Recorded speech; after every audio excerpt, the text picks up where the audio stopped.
Good evening.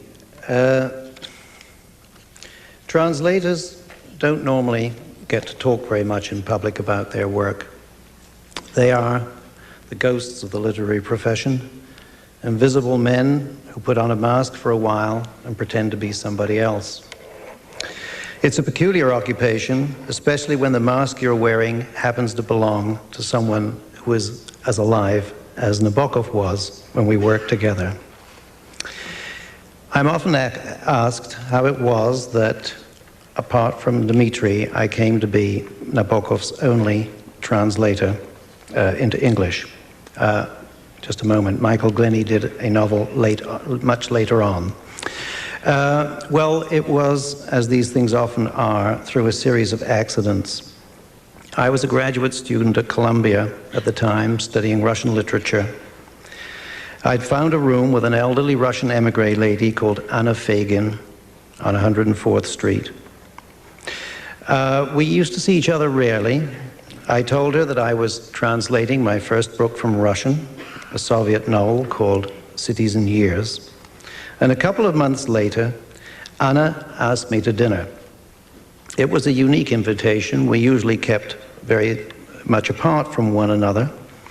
But of course I accepted, and I went into Anna's parlor one evening in that February and was solemnly introduced to Mr. and Mrs. Nabokov and their son, Dmitri.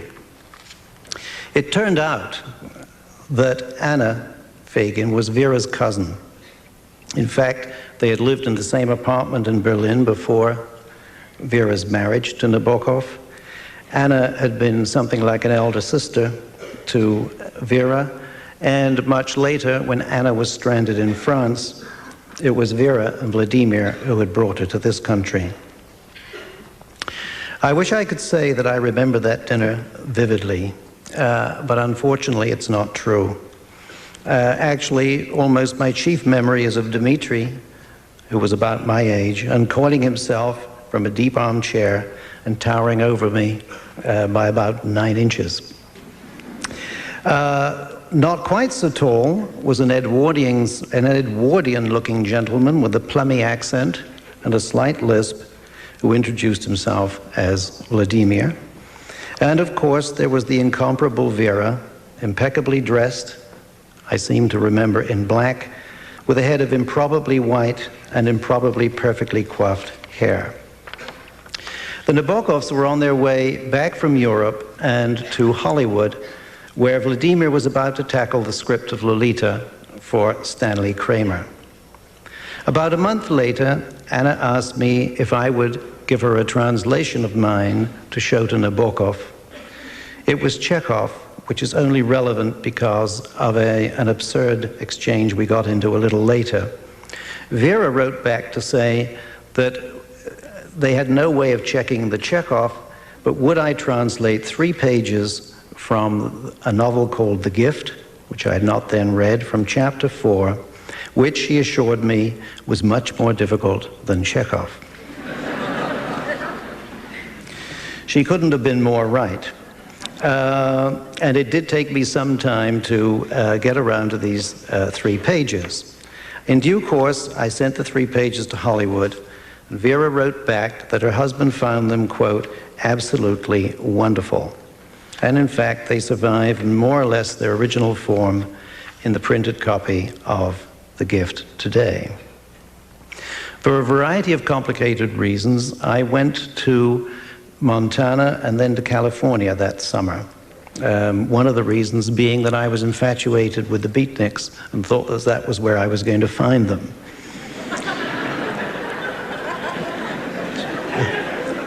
It's rather ironic that I should have been hanging around the City Lights bookstore when, on the other hand, I was in negotiations with the Mandarin of American prose, Nabokov, to translate some of his works. In the course of the next couple of months, there was a complicated correspondence.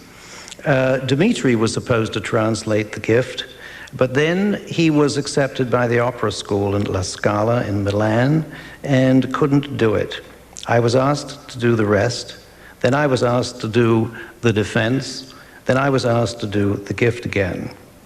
Now, the curious thing is that I was a very reluctant debutante at this point. I had my Soviet book, Cities and Years, to finish. I had PhD orals ahead. And also, it's worth remembering, and you have to be my age to do this, that Nabokov was not then the iconic figure and the literary colossus that we are celebrating today. It's true that Lolita had had a huge success, but it was a succès de scandale, a matter of scandal. And apart from Lolita, the only thing that was known to a broad audience here was the novel Pnine. There was still no Pale Fire, no Ada, no Speak Memory, and of course none of the 9 novels and innumerable short stories that he had already written in Russian. Vera sent outlines of a possible contract. The translation, she wrote, is to be exact, faithful, and complete.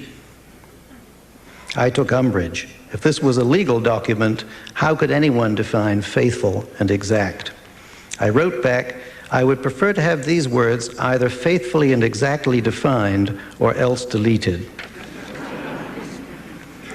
Vera was fine with that, and we arranged for me to go to Los Angeles to meet them for a second time. I drove up to Mandeville Canyon Road off Sunset Boulevard. We had lunch on a pretty terrace with palm trees, hibiscus, and subtropical plants that I didn't recognize. We talked about Russian literature, my plans to write a dissertation on the structure of Anna Karenina, which Nabokov thoroughly approved of. It was 6 months before I was able to begin my translation. By this time, the Nabokovs had moved back to Europe, and I had got used to the idea that our collaboration would be at long distance, with both of us, as it turned out, traveling frequently. I was also getting used to the idea that Nabokov, as the novelist Herbert Gold once said, never wrote letters. This is not entirely true, as we know from the correspondence with Edmund Wilson and others. And I, in fact, myself received 3 precious letters signed by Vladimir. But it's true that Vera was the usual conduit. You'll be hearing a bit more about her later this evening. And it was never quite clear which were her ideas and which were her husband's. And this, as you will hear, was part of the problem. I sent off the first part of the translation in June 1961 with a long list of questions, one of which was British English or American English. I am English, so this was an important question.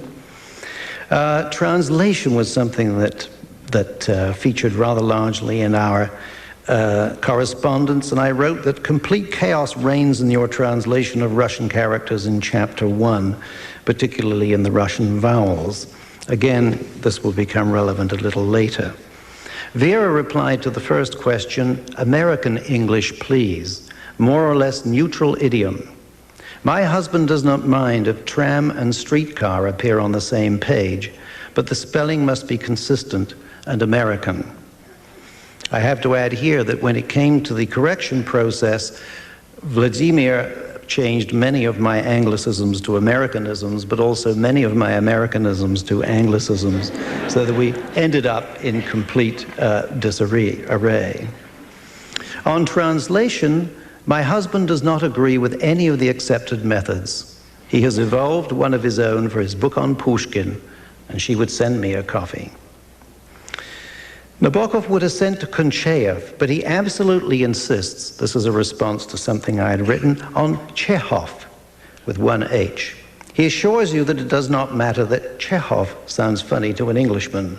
Being much more nearly correct than the other varieties, it will gradually become accepted. I replied, you say in your letter that it does not matter that Chekhov sounds funny to an Englishman, since other varieties sound even funnier to a Russian. Forgive me, but I was under the impression that this edition was intended for the English ear. Vera took this in good spirit. By mid-July, I'd finished chapter 3. By this time, I was in England. The Nabokovs were in Italy. By the end of July, chapter 4 was finished, and by late August, chapter 5. Vera wrote to say that her husband was amazed at the speed with which you work. And I have to say that so was I, and I'm even more astonished looking back. For me, translating Nabokov was like a gigantic puzzle. It was a cerebral challenge that appealed to my competitive instincts. I also discovered that Nabokov, on the syntactical level, is surprisingly easy to translate. His Russian was saturated with echoes of French and English. His sentence structure was very Latinate, like Tolstoy's, but more so. And compared with Chekhov, that famous Chekhov, and with someone like Dostoevsky, whom I later translated, he wrote sentences that were not difficult to dismantle and reconstruct, at least on the grammatical level. And this speeded up the work immensely. It was on the lexical level that things got difficult, and the main thing was to surround myself with a mountain of dictionaries. And in fact, a great deal of my correspondence with him amounted to him saying, look in Webster, page so-and-so and so, and me saying, don't forget the Oxford English Dictionary, page so-and-so and so. Nabokov was too preoccupied with pale fire to get to the translation for quite a while. In fact, I felt rather miffed that I had hurried so much, and then he wasn't able to deal with it until the very end of 1961. There were also some odd problems. There was one passage in chapter 2 where Nabokov describes the hero, Fyodor, working naively and clumsily on his early poetry. The passage was based on Nabokov's own experience and memories, of course, and I tried to emulate this process in English.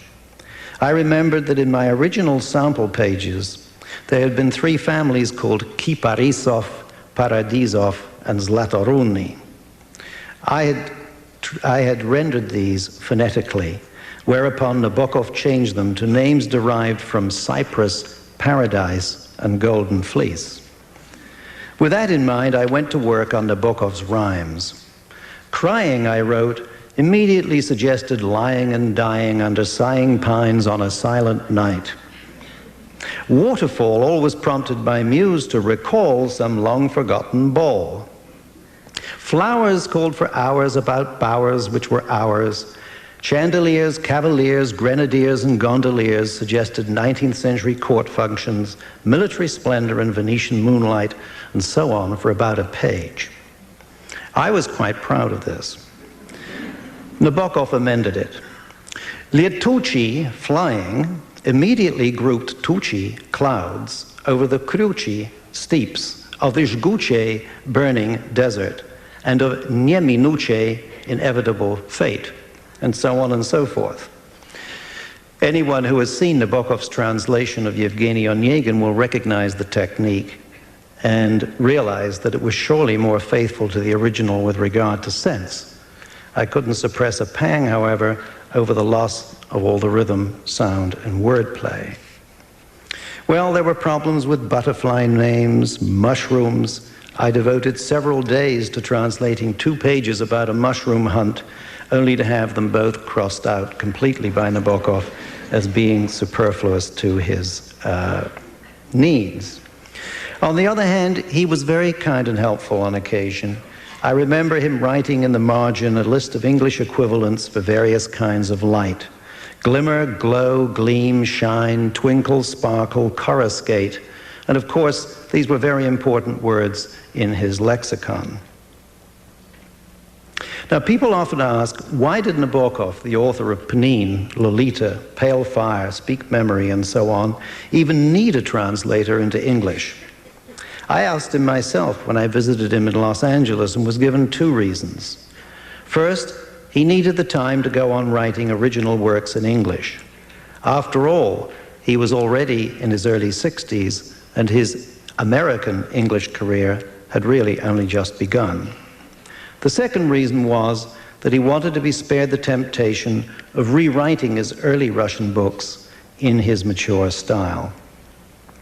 Both these things held true for the gift and somewhat less so for the defense. But it can be seen how much more he did when he came to novels, for instance, like King, Queen, Knave, Laughter in the Dark, or Despair. My own mission was to walk the tightrope of Nabokov's Russian prose and reproduce it as faithfully as possible in English.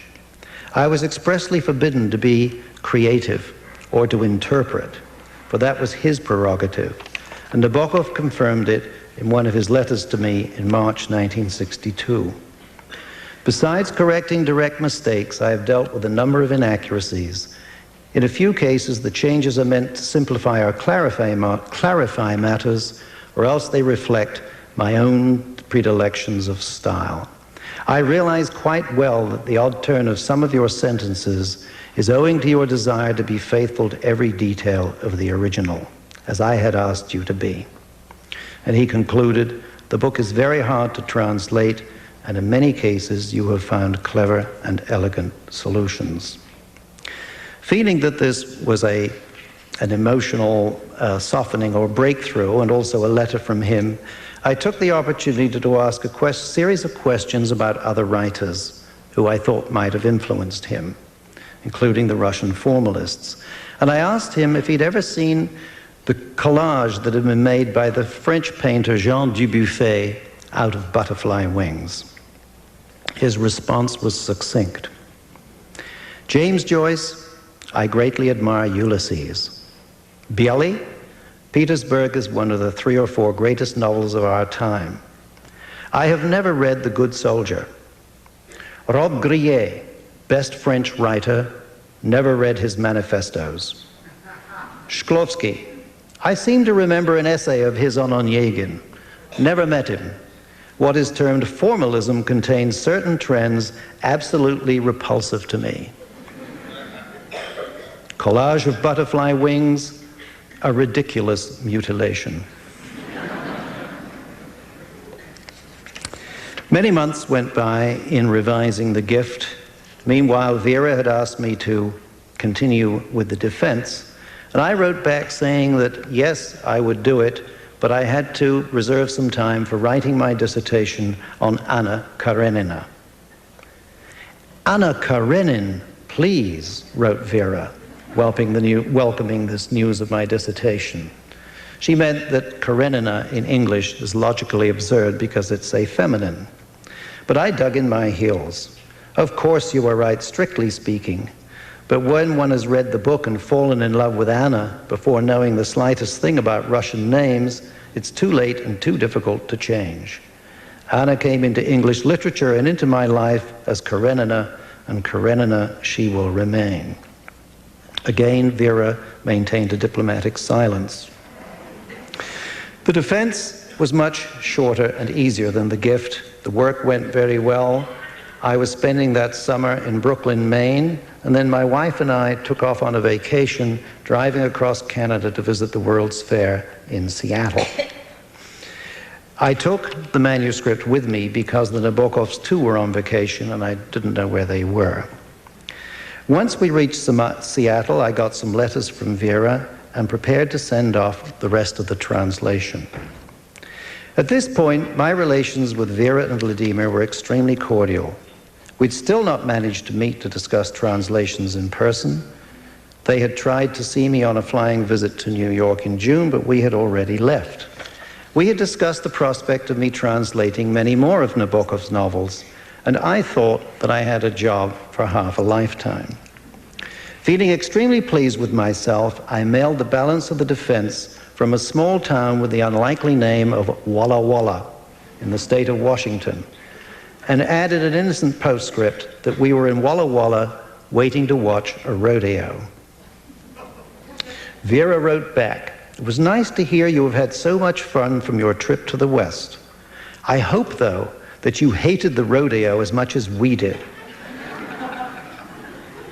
All those blockheads on poor, deliberately tortured horses, those miserable calves, half crazed with fright, almost as disgusting as the corrida." This to a man who had spent many months in Spain and fancied himself as expert as Hemingway on the subject of the corrida. "I am sorry," I wrote, "I have to disagree with you about rodeos and corridas. It is clearly a question of where one draws the line," and I went on somewhat in this vein. And I then had the temerity to suggest that perhaps it has something to do with the masculine temperament and sensibilities. There's supposed to be an element of sadism in most of us men, and I can certainly sense it in myself from time to time. For myself, and I say this utterly without rancor, I find it incomprehensible why butterflies should be stuck on pins. I can't believe that I was writing this at the time, but this...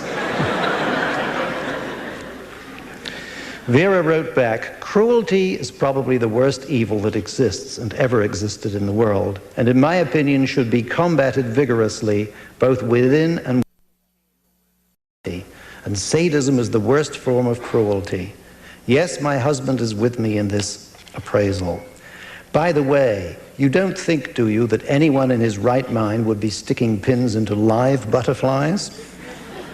I'm sorry if I sound didactic, but the way you reason, one would be justifying the Nazi extermination camps in Soviet Cheka next." Well, this was a little too much for me, and I went on to say that we would have to disagree, etc., etc. Well, I won't go on with that, but it gives you some sense of the flavor of this correspondence. And, of course, it was, I see now, the beginning of the end. Vera was deeply upset by my outbursts, and so it seems was Nabokov. Vera wrote to Anna Fagin about it, who tried to defend me, pointing out that Vera was unjust, that I was only 26 years old, not stupid, just naive, etc., etc. Vera had expressed some doubt about my abilities as a translator, it seems. How on earth, wrote Anna, could he ever have known Russian well enough to satisfy Volodya's demands? But the damage was done. I had other projects on. I moved back to England shortly afterwards. A baby was born. Vera sent a plaid cot blanket, which remains a treasured family possession. But once I returned to England, our relations came to a stop. I do, however, want to offer one brief postscript. In 1969, the novelist Herbert Gold published an article in the Saturday Evening Post writing about Nabokov's trickery, his reputation as a magician, and concluding that the name Michel Scammell had been invented by Nabokov to conceal the fact of his own translation.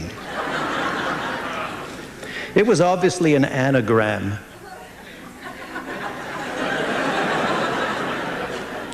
Michel le Masque.